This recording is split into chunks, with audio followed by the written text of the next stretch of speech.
Shape of Water is the latest film from director Guillermo del Toro, who I'm a big fan of, and it's about this mute woman named Eliza, played by Sally Hawkins, who can communicate through sign language. She can still hear, but it's just she lacks that ability of speaking. She works on the janitorial staff with her friend Zelda, played by Octavia Spencer, and while she's cleaning up one day, they walk into a room that is holding this weird amphibious creature played by Doug Jones, and these two actually start to form some sort of connection. But this isn't good for one of the employees at the laboratory named Strickland, played by Michael Shannon, and the rest of the movie from there is about their bond growing and finding out what's best for this creature instead of holding it in this laboratory under Strickland's command. I was really excited for this film because, as I mentioned earlier, I'm a big fan of Guillermo del Toro's. I've almost loved all of his films. I haven't seen Blade 2, but I love Hellboy and Hellboy 2. Pacific Rim was really good. Pan's Labyrinth is his best movie. And Crimson Peak I thought was pretty good too. I don't really see why some people hate that movie. I was also really interested to see how this film was going to be handled, because it is kind of like Beauty and the Beast in a sense, because you have this normal woman, just she's mute, but she's still a human being.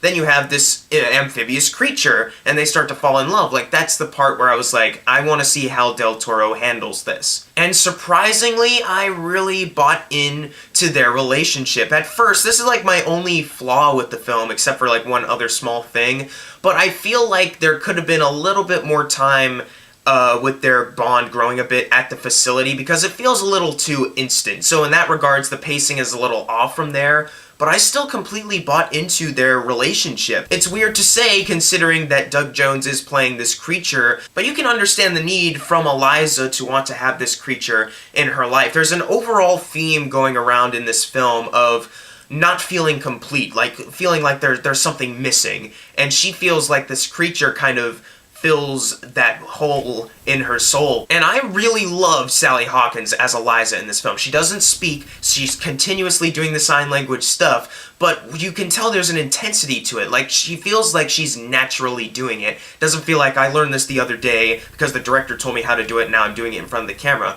It felt like it was a natural thing for her to be doing that. And the way she handles her emotions in this performance while just moving her hands around, through her facial expressions too, she honestly really deserves a lot of praise for what she was able to do with her performance. And even Doug Jones, he's kind of used to being buried in prosthetics and makeup, he's done Abe Sapien in the Hellboy movies. He did the Bye Bye Man earlier this year, but we don't need to talk about that. But he was excellent as this creature, being able to just fully embrace the outfit given to him, being able to have certain animalistic mannerisms, but at the same time, he's not a completely wild animal. There are certain human qualities to him, which also helps the relationship, being able to believe in that. So despite my need to see just a little bit more of the beginning of their relationship, I was still able to buy it through the two performances given. They are honestly really good, especially Doug Jones. A lot of people are going to think about Sally Hawkins, and for good reason, but Doug Jones, he has to work under all that makeup and prosthetics, and he's still able to pull off an excellent performance as this creature. That is still stuff to be recognized. And this movie will definitely be nominated for Best Makeup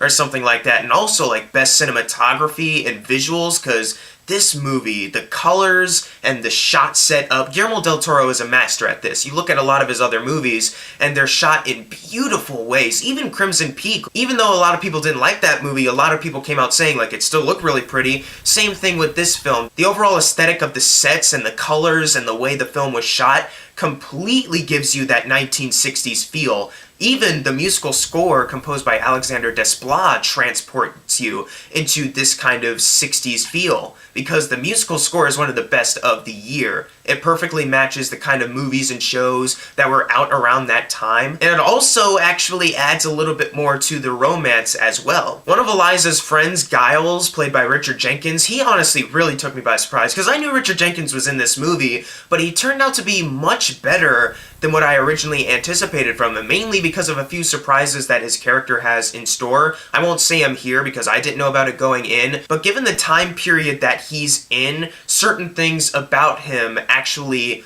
are impactful, and today, as an audience member, you recognize, like, oh man, that sucks for him, and you understand why, when certain things go on later, you understand why he wants to be a part of that. He's also one of the brighter spots of the movie as far as comedic relief. However, the funniest part of this movie is Octavia Spencer. Like, this character is purely here just to be comedic relief, and this could come across as annoying, but I didn't think so at all. I think the jokes she told were outstanding. She was hysterical in this film. She was perfectly realized as far as what kind of comedic side character she should be, because there's also moments where she can get engaged in the drama as well. She isn't just entirely goofy every time. There are moments where she can be an actual character. Michael Stuhlbarg was also really great as one character who I really can't say much about, because this character goes through quite an interesting arc, but watching him go through that arc was actually very good. He's a very interesting character in the film. The most interesting, though, the guy who almost stole the show, Michael Shannon. Oh my god, he plays a creep very well. And a lot of people might think, well, Michael Shannon, he's kind of a weirdo in real life. Maybe that's a good thing, because he plays weirdo characters in like such a perfect way. He knows exactly how to perform them, and there's a lot of opportunities for this character to be incredibly weird. At the same time, there is still this like stigma to him. Like, you kind of see that he wants to live up to certain expectations in a way, so that's why he's kind of overly critical of certain things in his life. So he's not just this overly weird caricature of a creepy guy in a government position. There is some sense of humanity to him, though it might be buried through under the weird stuff that his character is required to do. You can still kind of get that sense of like, well, there is this and this, that kind of adds into the overall theme of the film. I can see this guy as an actual character, which is a huge plus to the film, is that every character in the movie, they all fit into the overall theme of needing something to complete them. None of them feel like they're shoehorned in there or feel out of place. All of these characters have something missing, and they're all affected by the overall plot between the romance of Eliza and Doug Jones's amphibious creature. And I know this is kind of a bold statement, but I think this is Guillermo del Toro's second best film, like right behind Pan's Labyrinth. Sure, I wished for a little bit more development at the beginning of the relationship, and there's also there's one short and small scene in the film that if it had been cut out, no one would probably have even noticed that there was a scene supposed to be in this one spot. It's nothing too bad, it's just something that kind of just halts the movie for a second. Other than those two kind of small things, I was fully enthralled with a lot of this film. I was able to easily buy into the romance. Sure, the concept is still weird, a creature and an actual human being hooking up. That's just gonna be naturally weird, but through its execution and Del Toro's excellent direction, great musical score by Alexander Desplat, you really do buy into it, and it really does kind of tug at your heartstrings. I was fully engrossed from start to finish. I really loved the ending of this film also, one of those really great sweet endings. But this film also can get pretty violent, I don't know if you could tell, and whenever they do need to switch up from romance to kind of a little violent, maybe a little weird and disturbing, I think it kind of fits perfectly with the plot. Del Toro really knew how to handle this movie very well so that it didn't come across as jarring in my eyes, and I could not recommend this film enough. I'm going to give The Shape of Water an A. Besides those two small flaws that I mentioned earlier, it is a beautiful film. Surprisingly quite beautiful for a weird concept such as this. I really love the overall theme of the film and how it affects each character. Every performance is so superb. I hope Sally Hawkins and Michael Shannon, maybe even Richard Jenkins, get some recognition for what they've done here. Obviously, the makeup and visuals will be nominated, but there's just so much richness with all the characters and how they're going through their character arcs in this film that I just could not recommend this film enough. There's so much to adore about it. Guillermo del Toro, you've made another great one, my friend, your second best one. But if you've seen The Shape of Water, leave in the comments below what you thought of it, and as always, thank you guys for watching. Make sure to subscribe. I'm Jackson Fulcher. See you guys next time.